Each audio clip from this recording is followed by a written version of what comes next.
So the idea of intertype compatibility is very popular within this personality typing community.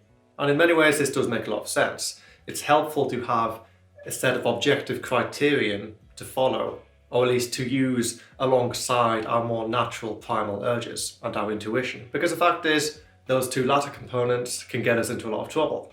Someone who we seem amazingly compatible with, someone who every cell in our body is screaming at us to be with, could at the core be so cognitively different to us so as to make long-term romantic compatibility possibly more trouble than it's actually worth. And I will be getting onto how to employ these type codes and these compatibility ratings effectively to better our own lives and the lives of other people. But first of all, I do want to point out, as is often the case, this is nowhere near as simple type compatibility scores might make it out to be. And there are actually an array of other factors outside the realms of cognitive type that determine romantic compatibility. And I will be visiting these factors more thoroughly within a few minutes. But first of all, I do want to point out, type compatibility does not work on this top-down 1 to 16 list, or 1 to 32 list, 1 to 64 list. However you want to subdivide personality type, it does not work in absolute descending order. Are some type pairings more compatible than other ones? Absolutely. But if you picture a pyramid, compatible types tend to be within their own room at the top. And whether one type pairing is better than another one within that particular room depends entirely upon your own context and what you're looking for. Because the fact is, the term romantic relationship means something very different to one person than it does to another. Because as usual, these words that we use to imply a meaning actually contain a myriad of different meanings, depending on the person using them and what they're implying by the term. And for as long as you cling to this belief that there is one type pairing which is vastly superior to all the others, any relationship you get into with someone of a different type to that very top first position type pairing is going to suffer as a result. It's not going to be the relationship you want it to be. And in this sense, the idea, the delusion that this is an inferior type pairing is going to be a self-fulfilling prophecy. Because you are going to believe it's an inferior type pairing, you are going to believe that you are on some level betraying yourself and even the other person. Because the fundamental laws of this, let's be honest, rather scientifically unbacked personality typing theory are telling you on some fundamental level that this is wrong, that this relationship should not be happening. Because it's not perfect, it's not ideal, because the fact is, our society screams at us that we deserve the best and nothing but the best. The movies that we watch, the stories we read, they so often give us this very unrealistic narrative of the soulmate, for example, when in reality the perfect mate, the perfect life is something that we synthesize ourselves. So let's throw this very arbitrary descending list out of the window and replace it with the pyramid aforementioned. At the top of the pyramid, we have type pairings who are very naturally compatible. The middle of the pyramid, we have type pairings that can work, and then at the bottom of the pyramid, we have the type pairings which are unlikely to work. This does not mean they should not work. This does not mean not worth investing in. Because again, the romantic compatibility between two individuals depends also on factors superfluous to personality type. No one of these categories is inferior or superior to the other one. All it means is the top category will be easier to work with than the bottom one. It's more likely to work in terms of probabilities. But that does not mean in any way, shape or form the bottom category, this room of less obvious type compatibilities, could not turn into just as amazing and reciprocal relationship as the ones at the top. So with the further exploration of that specific topic to be continued within a later video, I wanted to move on to the main purpose of this one. And this is to present the factors superfluous to personality type that determine romantic attractiveness. So first and foremost, and hopefully most obviously, we have the very sediment of genetic code. The person may be incredibly objectively attractive. A person might have the most wonderful, kind, loving and spontaneous, for example, personality. And indeed, you may not be able to help but notice how much your life is enriched by the presence of this other person. But you can have all of these factors, you can have all of these boxes being ticked, because that's something we like to do in this modern age, and yet feel a complete absence of real, raw attraction towards that person. Because the fact is, with some people, it just feels right. Because the fact is, with some people, you just like the smell. The pheromones they give off are very attractive to you. And yet another person who is an amazing, wonderful, attractive human being, heck, maybe even significantly more attractive on objective terms than the person who you feel that raw attraction to, you may not have that strong drive to be with them. And the fact is, this oftentimes invisible force of genetics very much make or break a romantic type pairing. And this is very much the first filter that anything must pass through. But just as with all of these categories, these various layers that make up a romantic compatibility, if other areas have a higher score, you may very well be able to take a take it or leave it attitude to the more genetic component.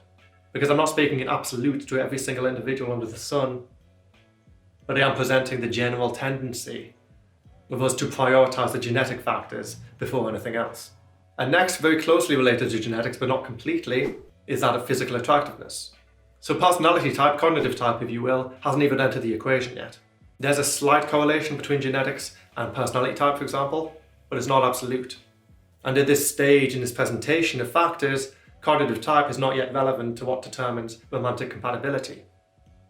Because so often the case, and again I'm speaking in generalizations, there are always exceptions to any rule, we do very much go for people, we do very much feel a strong romantic pull towards those people who are in a very similar tier of attractiveness rating to what we perceive ourselves to be.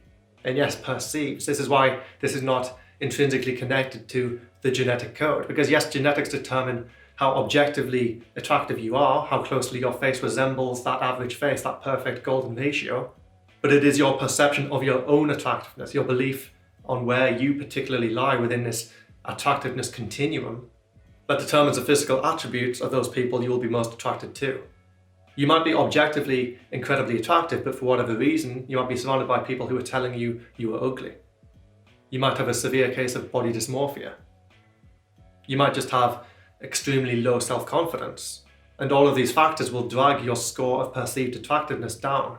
And from that point, depending on what we believe our place to be within this attractiveness scale, we will be significantly more attracted to those people who inhabit around the same place. The people significantly above our perceived place on this scale of attractiveness may very well seem overly alien and artificial to us, whereas those significantly below our position on this scale, we may very well, however fondly we perceive their actual personality, feel no attraction to them whatsoever. So genetic code and our perception of our own attractiveness plays an absolutely huge role in who we're going to find attractive and who we want to move into a romantic relationship with. And now we can explore the subcultural components, and this is where personality type might play more of a role because, let's be honest, an extroverted feeling dominant is so oftentimes, not always, but very often, more likely to pick a mate who they feel their society and their subculture will approve of. And those types who are given towards a more rebellious and individualized attitude, like the INFP, ENFP, INTJ maybe, may very well be influenced by the subculture, reacting against the subculture significantly enough so as to go to the polar end of the extreme as a form of rebellion. And again, this is a way in which subculture has influenced the partner that they have chosen. But these are the exceptions, because the fact is, all people of all 16 types will be influenced to some extent by the norms and traditions and expectations of the culture, of the subculture, of the society they have grown up within. And this will also determine who you are comfortable being in a relationship with, who you are comfortable walking hand in hand down the street with. Who do you want to be seen with? And how will this affect your own social standing? And in this way, it can very much lead to people who have a low self-perceived attractiveness wanting to be romantically involved with people on a much higher position on the scale. Because if they are seen with more attractive people, they will be seen by others to be more attractive. And again, this is another societal subcultural component. And type somewhat plays a role here, but it's still not very significant, because we are all to some extent influenced in our romantic undertakings by the subculture we belong to. And slightly overlapping with subculture, but still very much a separate category, is individual identity. Because group identity exists within subculture, but individual identity can very much be independent of that latter category. And while CPT posits identity, social archetype, is something very separate to personality type, it still exists within personality type, and some types are more likely to find meaningful certain experiences, pursuits, art forms over others. And generally speaking, ENTJs, ENTPs, ISFPs, INTJs These types are more likely, for example, to engage in more abstract forms of entertainment. They're more likely to form strong attachments to movies, to series. They're more likely to play video games, for example. And this connection to the abstract can very much play a role within an individual identity. And for example, ESFJs, ENFJs, ESTPs, ISFJs, they may very well prioritize more highly concrete, tangible, group-oriented activities. And again, we tend to go for people, both romantically and indeed platonically, people who value the same activities, who value the same pursuits. So first up we have genetic code, then we have perceived attractiveness relative to our own, then we have group identity, subcultural components, and then we have individual identity. And you can simplify these four categories into two larger ones. You have the physical component, genetics and perceived attractiveness, and then you have the cultural components, and that'll be collective culture and individual culture. And now we can finally start moving into that area whereby personality type actually plays a significant role. And this is in affinity. And affinity here is overlapping significantly with those cultural components we've previously stipulated. But it's sufficiently independent as to remain its own category. Because while identity and cultural norms very much inhabit this area, affinity is also informed by cognitive similarities. A person will typically feel much more affinity with someone who engages their cognitive functions to arrive at a very similar answer to themselves. However, this is where it gets a bit more complicated, because as much as we fantasize and idealize the notion of being with someone who is very much similar to ourselves, this is so oftentimes a delusion. This is so oftentimes us getting it wrong. Because the fact is, when you're in that situation with someone who has too high an affinity score with you, you begin to psychologically project your own weaknesses onto them.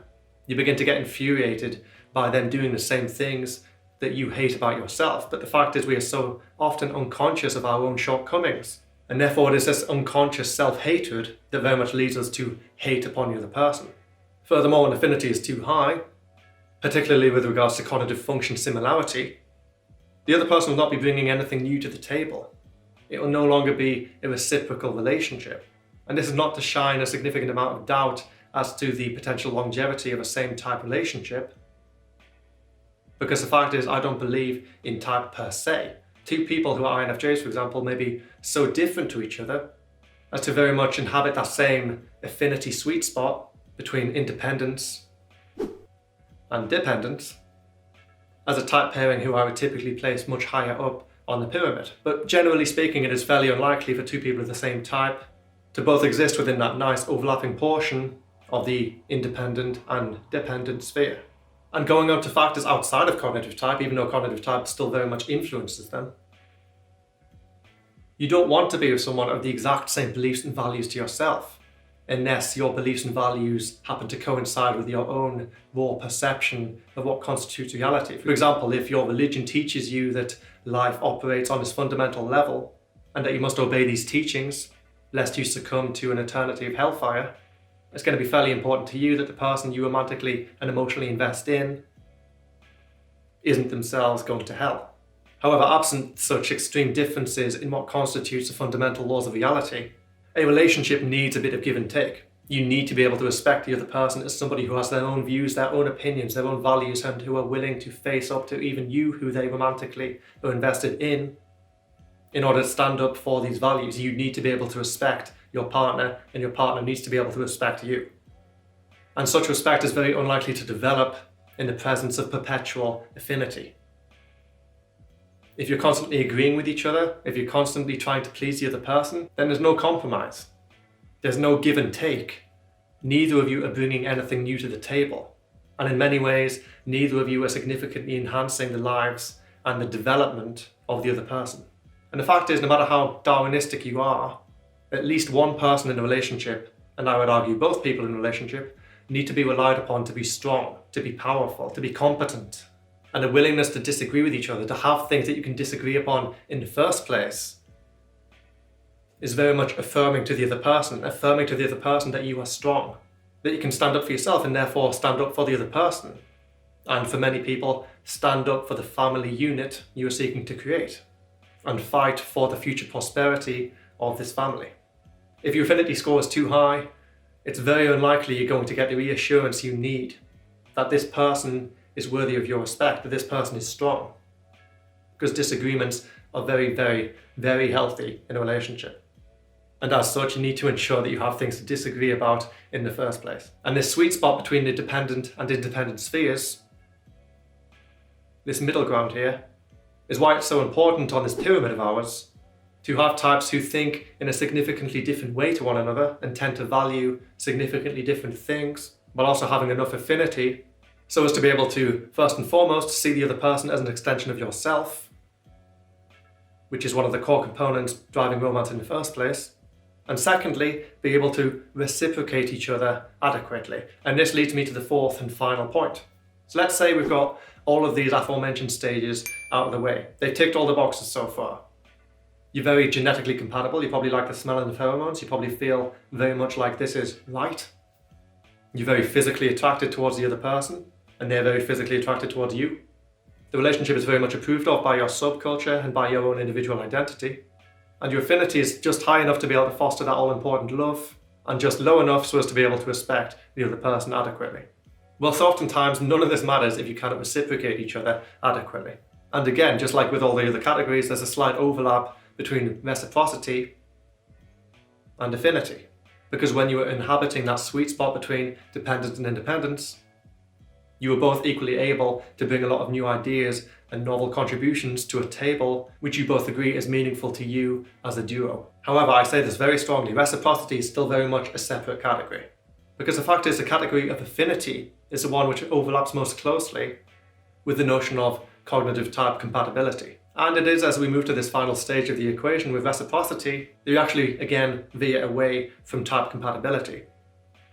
Because while type compatibility still plays something of a role within this particular domain, the role is nonetheless less significant than it was in the aforementioned category of affinity. Why is this? Well, as soon as we move into the category of reciprocity, the idea of intelligence, and yes, this actually does exist, plays a huge, huge role.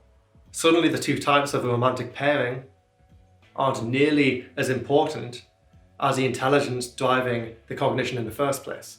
Because the fact is, two people can be right at the tip of this pyramid, can have all of these other factors, all of these other boxes ticked. But if the levels of intelligence differ significantly, then suddenly there's no reciprocity. Suddenly the person of a certain level of intelligence feels like they are contributing much more in terms of conversation and ideas, and they are not being appreciated by the other person. And a less intelligent person feels like they're being constantly patronized, constantly bombarded with statements they feel on some level are designed to make them feel inferior to the other person. This cannot work. It is so much more important for two people to be of the same intelligence to one another than of the same type. Because the fact is, when two people have different levels of intelligence, or I should just even say styles of intelligence, reciprocity pretty much falls down to zero. Unless a relationship is only about sex, for example. And while I do very much recognize and appreciate that some people only go into relationships for sex in the first place, and that's fine, whatever, if it works for you, great. And of course, sexual reciprocity is another factor entirely. But in terms of cognitive reciprocity, the ability to exchange ideas with one another, the ability to understand what another person is trying to say, the ability to keep up with the other person in their pursuit, the ability for you to quickly understand and assimilate the field of expertise your partner is interested in, and vice versa. This all relies upon varying levels of intelligence. Because again, if you are heavily invested in something, and you are learning lots of new things about it, if your partner is putting in 10% of the effort that you are, and yet light years ahead of you, because they're simply within this particular domain of intelligence, more adept than you are, you're going to feel very, very, very inferior. And you're going to feel like this entire pursuit is pointless. And you're going to feel like your partner, at least on an unconscious level, is trying to make you feel less. You're going to feel like your partner is on some level consciously and deliberately demeaning you. And the fact is, this idea of intelligence is something that not a lot of people want to talk about. It makes a lot of people very, very uncomfortable, and rightly so, because according to this idea of intelligence, some people are automatically worth less than other people. However, I do personally believe this is nonsense. What I believe in instead is styles of intelligence. Because the fact is, yes, some people are more intelligent than others in certain realms, but what's interesting is, as one area of intelligence opens, another one tends to close. It's very unusual to be intelligent and gifted within all realms of intelligence. So I'm not putting forward this idea of intelligence and intelligence score in order to belittle anyone. but I am presenting the reality that when two people have radically different styles of intelligence, if you like, or intelligence scores, because some styles of intelligence correlate more with IQ, for example, than others, this all significantly influences reciprocity. And absent reciprocity, a relationship cannot adequately function outside the realms of simple physical pleasure. And as such, for example, an unlikely pair, INFJ, ESFJ, an ESFJ and an INFJ who are very similar in intelligence to one another, especially if this intelligence is quite a high score, they are much more likely to be able to adequately reciprocate one another than, say, a more common pairing, ESFJ and ENFP, when, for example, the ENFP's intelligence is significantly lower, this style of intelligence, than that of the ESFJ. So yeah, that's not something a lot of people want to hear. But this is actually more important than type code.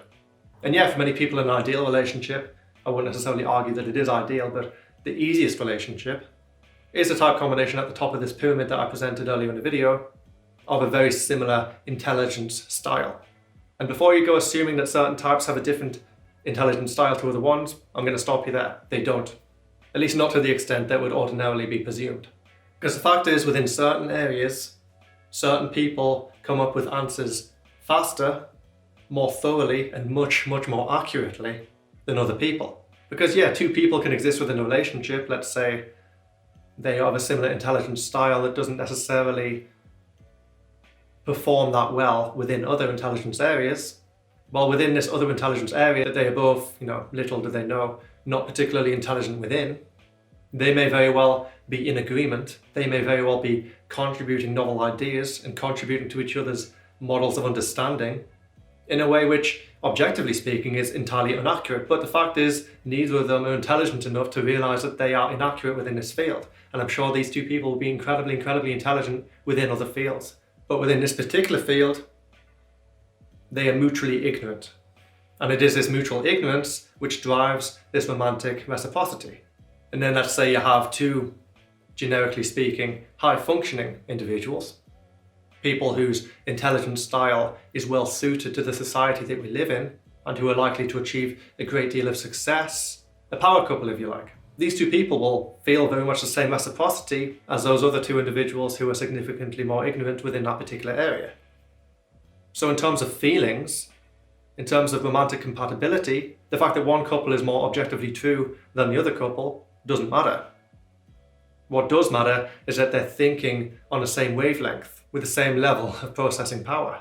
And yeah, just like with this other couple being significantly more intelligent in one area than they are in another, this other couple, it'll be very much the same. I'm sure there's multiple realms of intelligence whereby this power couple that I'm talking about right now are pretty dumb. Because generally, this is how intelligence works. One form of intelligence is usually traded for another. But nonetheless, for reciprocity to work, two people must be of a very similar intelligence style to one another. Because usually the way intelligence works is that it can only recognize the intelligence which is similar to itself. Not always the case, but that was worth mentioning. And again, being this hardcore introverted thinker, introverted intuitive that I am, it's very tempting for me now to start talking about forms of intelligence existing beyond our means of comprehension. And that concept excites me a lot, but I'm not going to do that for the purpose of this video. But it's fair to say, as simple humans, if we did encounter another life form which is significantly more intelligent than ours, there would be next to no reciprocity. And therefore, chances of romantic success with this particular alien in question, if you like, are pretty slim. So yeah, that's a bit of a hot topic these days. A lot of people want to use type code to inform their romantic choices. I would urge you not to rely too much upon that type code, because just because one type pairing is easier, it doesn't mean it's going to be more successful. And I would also ask you to consult the other factors determining romantic success outside of type compatibility before you do commit to a meaningful long-term relationship. But at the same time, we do live in a society whereby objective criterion are becoming more important than our gut. And I would refer back to the first stages of attractiveness, that genetic component, for example, because listening to your heart in that sense may very well procure more happiness than judging everyone according to this increasingly unrealistic criteria, which is so oftentimes a criteria imposed upon you by an outside force. And so everyone being the individual that they are, this criteria cannot be relied upon to perfectly suit you. It is not tailor-made for you as an individual, rather it is a generalization according to a multitude of different individual experiences. So thank you so much for watching that. If you haven't already subscribed, I definitely recommend you do that. Don't forget to click the bell icon next to the subscribe button too to stay notified of future content. If you haven't already liked the video, please do so. It does help the channel grow, develop and reach new audiences. And just a reminder, I do have an ebook available in multiple formats, and I also offer consultations and type services. And you can check all of this out in the links in the description below. I upload 2 videos every week and I'll be back in a few days' time. So for now, take care.